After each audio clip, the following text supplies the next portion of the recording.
Hey, Paul Whitney with PM Whitney Power Wash here in Lawrenceville, New Jersey. Powerwashthehouse.com. It's January 24th in the heart of the winter in New Jersey. It's very unusual.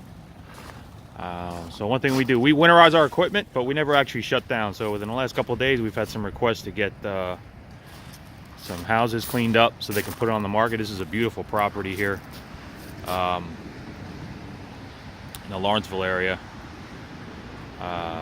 which we washed last year, but they weren't ready to put it back on the market. So the front of the house has some interesting stains here, which we got off before, just using our rust remover. You can see if you look up here, you kind of looks like the house is crying. Pretty much just using oxalic acid, which is a mild acid, which isn't really going to hurt the plants. It's pouring rain all day today anyway, so we're going to spray some stuff on there and hopefully make this house shine and make it sellable for the owners. Have a good day.